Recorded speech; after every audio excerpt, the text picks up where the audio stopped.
2016 marks 25 years since the Sonic the Hedgehog series debuted.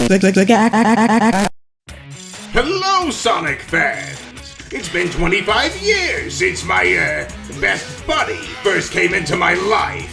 But seeing that they're playing all buddy-buddy in the Olympics, and Mario and I are both a part of the same Mustache Enthusiast Club, as a token of my appreciation, I've contacted the folks here at Nintendo Enthusiast to put together a special video to show all the canonical games that have come to Nintendo platforms over the years. It's kind of ironic seeing that Mario and Sonic used to be mortal enemies.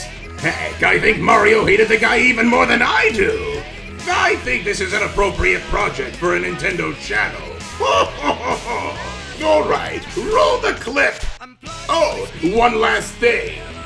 Genesis does what Nintendo don't! After Sega went third party, the deal between Nintendo and Sega was a surprise for everyone. Sonic Adventure 2 Battle featured enhanced graphics, some gameplay improvements, and new content for both multiplayer and the Chao world.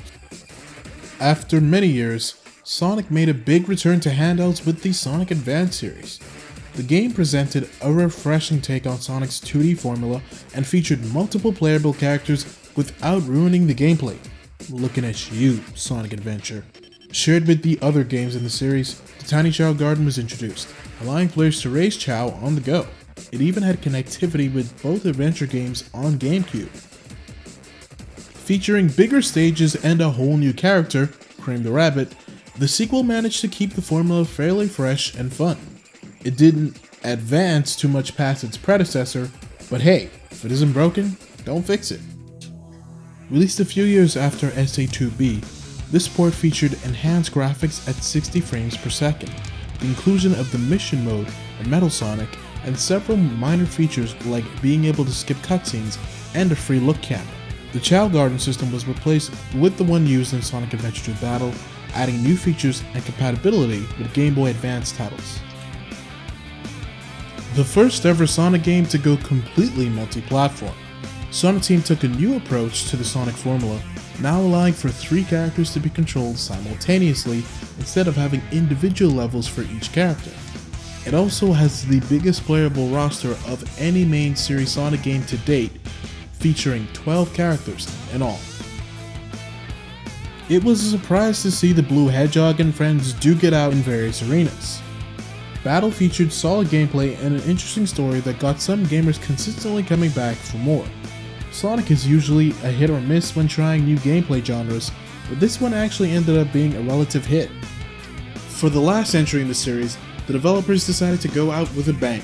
Advance 3 now had characters pairing up in teams of 2, which allowed for some interesting combinations during gameplay. In addition to this, zones now have their own dedicated hub world, with levels being scattered in different areas. The game was received fairly well. Sonic was starting to have a terrible time with 3D games by the time that Sonic Rush was released. However, it was the opposite with the 2D games.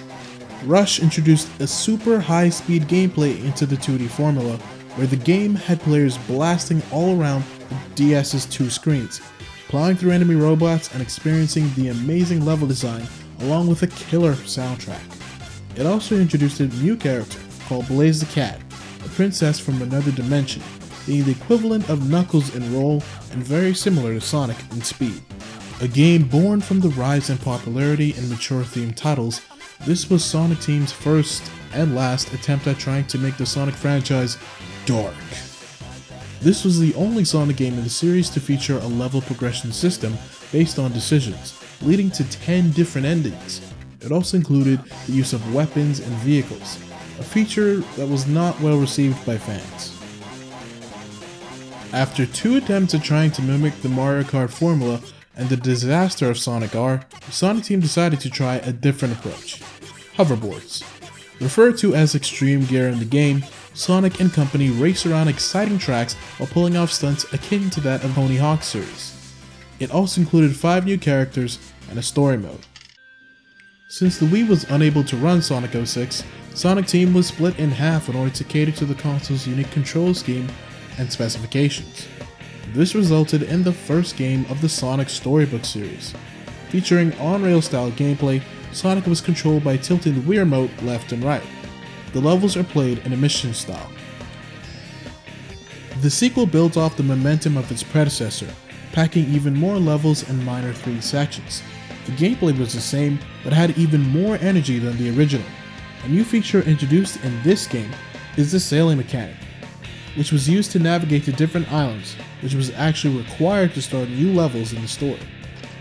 Following the air-based races from the original riders, the sequel featured enhanced gameplay and a reworked design, showing progression on an idea that was still far from being perfect. Sonic Unleashed is a game that changed the concept of 3D games for the franchise, featuring high-speed action levels being a mixture of 2D and 3D gameplay styles that was loved by fans, with slow platforming brawler sections which had the opposite reaction. The Wii version was handled by Dimps, featuring different levels from its HD brethren and simplified mechanics. Despite being the lesser version, ironically, it scored the best out of the 4 platforms thanks to the motion controls during the night levels. Being the second attempt with the Sonic Storybook series, Black Knight used new sword fighting mechanics executed through motion controls. The game featured better graphics and a great soundtrack, but the gameplay, despite being tweaked, was not as well received as it should have been, and ended up scoring less than Sonic and the Secret Rings. After over a decade, Sonic Team returned to the series' 2D roots on home consoles. Featuring a modern take on the original trilogy, it gave some hope to fans about Sonic's future. The game still had its problems though, mainly being the fact that the physics engine was not as good as the original games, and all the stages and boss battles were simply recycled from the classic titles. After learning from the well-received day levels from Sonic Unleashed, Sonic Team finally decided to focus on core gameplay instead of weird innovations, leading to the creation of one of the best 3D Sonic games since the Adventure series. It also pushed the Wii hardware to its limits, featuring amazing graphics, as well as an unforgettable soundtrack. The DS version was surprisingly as good as the Wii version, featuring enhanced gameplay from Sonic Rush, mixed with the new elements from its home console counterpart. Sonic's 20th anniversary skipped the Wii, but that didn't stop developers from making a handheld entry for the then new 3DS. Despite the fact that it lacked full 3D levels, the game was still surprisingly fun, with modern Sonic's levels playing like a souped-up version of the Sonic Rush formula. Generations on 3DS also featured a completely different set of stages from its HD counterparts, along with special stages based on the ones from Sonic Heroes. After the massive success of Colors and Generations, Sonic Team decided to try something new again with Lost World, going with a slightly more exploration-focused style and a new parkour system. This all came at the cost of what makes a Sonic game, speed. It looked great and the soundtrack was good, but the controls and level design were mediocre in comparison with recent games in the franchise. The 3DS counterpart also featured full 3D levels and it looked amazing on the handheld. While the controls were far better, the motion controls during special stages were basically terrible, and it still managed to have levels with mediocre level design. The Sonic Boom series was announced as a new branch of the whole Sonic the Hedgehog universe, and while the TV show was a success, the games did not have the same outcome. Sega hired Big Red Button for the Wii U version, a studio which consisted primarily of ex-Naughty Dog devs. The team decided to make an action platformer game, going for slow platforming with robot fighting segments.